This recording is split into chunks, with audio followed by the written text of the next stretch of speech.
mengetahui seperti apa perkembangan kasus tawuran di wilayah Jakarta Utara. Saat ini sudah bersama saya Kasat Reskrim Polres Metro Jakarta Utara AKBP Beni Cahyadi. Pak Beni, bisa diceritakan kronologi kasus tawuran 9 Februari lalu? Ya, jadi berawal dari informasi masyarakat yang kita dapat bahwa ada dua kelompok dengan dua daerah yang berbeda di mana terjadi aksi tawuran. Hasil investigasi yang kita lakukan, kita mengamankan sebanyak 23 terduga, kemudian hasil pemeriksaan dan kita kembangkan mengerucut menjadi 9 tersangka yang kita tetapkan sebagai pelaku. Tapi 23 orang yang diamankan pada saat itu ini berarti dari dua kelompok berbeda?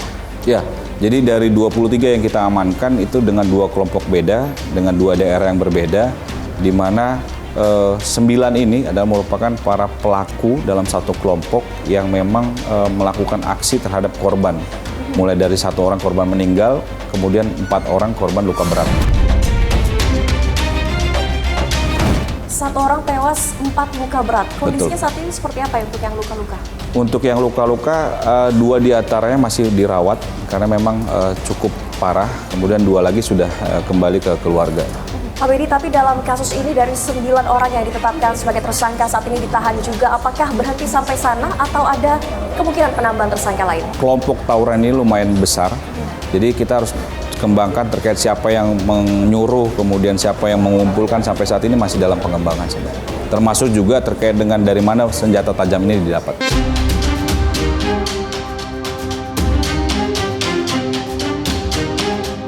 Jadi perlu sedikit kami jelaskan, barang bukti yang kita amankan adalah mulai dari senjata tajam yang digunakan pelaku pada saat aksi tawuran, dan kemudian juga ada beberapa pakaian yang digunakan pada saat itu karena memang termonitor oleh CCTV.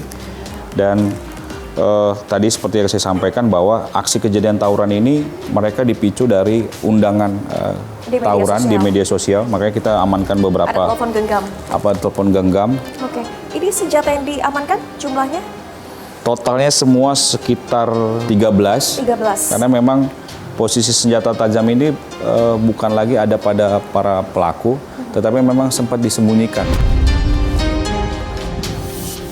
Disembunyikan karena memang ada beberapa yang pelaku masih dalam pengejaran, makanya ini senjata tajamnya lebih banyak dibanding pelaku yang kita amankan. Disembunyikan di dekat TKP? Tidak jauh dari TKP. Oke, tapi berarti dari salah satu senjata ini yang digunakan untuk membaca korban? Betul. Oke, ini jenisnya celurit ya Pak ya? Senjata ini dipesan sesuai dengan permintaan dan ukuran yang para pelaku inginkan, Mbak. Memang dimodifikasi, ukurannya lebih panjang begitu ya? Betul, Mbak. Diperoleh dari mana senjata tajam ini? Kebanyakan mereka melakukan pembelian senjata tajam menggunakan aplikasi sosial media, di mana mereka sistem pembeliannya melalui COD, Mbak. Jadi diantarkan baru dibayar? Betul. Oke, untuk 9 tersangka yang diamankan, Pak Beni, apa pasal yang disangkakan untuk mereka? Ya, sampai saat ini kita terapkan pasal 170, kemudian kita nanti akan juntokan karena memang mengakibatkan meninggal dunia. Tapi karena ini dilakukan secara bersama-sama, kita tetapkan di 170 dengan ancaman hukuman di atas 5 tahun. Di atas 5 tahun penjara. Di atas 5 tahun. Pak Beni, ini kan juga kasus tawuran bukan yang pertama di wilayah Jakarta Utara kerap terjadi. Apa upaya preventif dari pihak kepolisian? Kami dari pihak kepolisian tidak hanya berhenti terkait dengan tindakan represif, tetapi adalah upaya pencegahan, di mana kita akan melibatkan tokoh-tokoh masyarakat, khususnya wilayah sekitar. Kemudian juga kita melibatkan dari beberapa dinas, khususnya patroli rutin terkait dengan objek-objek yang rawan dengan kejadian tawuran.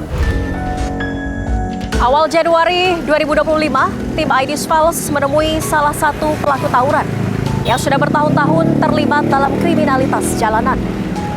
Tak hanya buka-bukaan soal alasan pelaku melakukan tawuran. Kepada kami, pelaku juga menunjukkan lokasi di mana mereka menyimpan senjata tajam yang digunakan saat beraksi.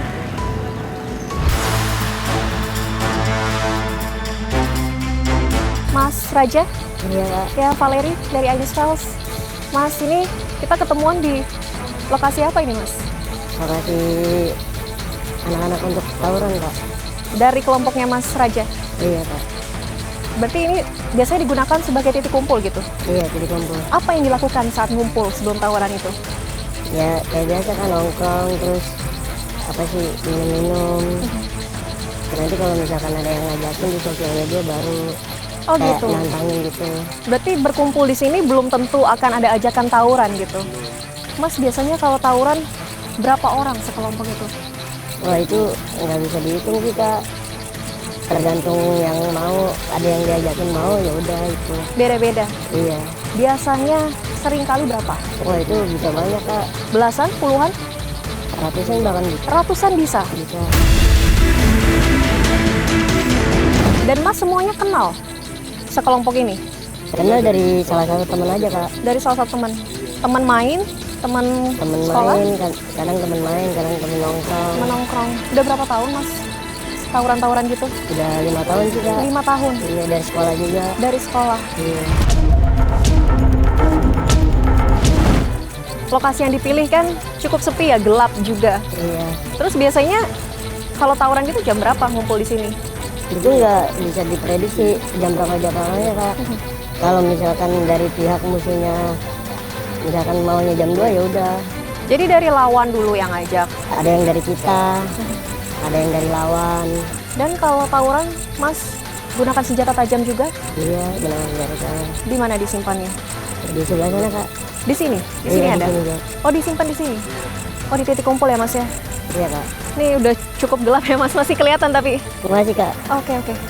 Ini Kak untuk standar. Senjata tajamnya. Oh itu celurit, Ini corbek Kak. corbek, cocor bebek ya? Iya. Modifikasi celurit. Yang ini baru celurit. Ini disimpan di sini punya Masnya atau punya bareng-bareng? Punya bareng-bareng Kak. Biasanya Punya bareng-bareng? sih. Iya. Oh ini disembunyikan di dalam parit ya, Iya Kak. ketutup semak-semak.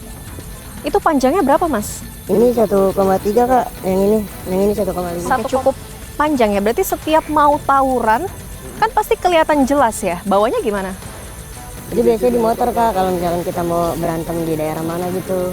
Di motor dipegang gitu, Enggak, ditaruh di sampingnya. di sampingnya. Iya. Warga pengendara yang melintas nggak ngeliatin? Enggak biasanya nggak ngeliat. Kayak dibawa sepanjang itu nggak ditutup apa-apa berarti ya? Enggak. Dapat dari mana Mas senjata tajam ini? Biasanya sih di sosial media ada yang jual Kak. Dijual berapa Mas harganya?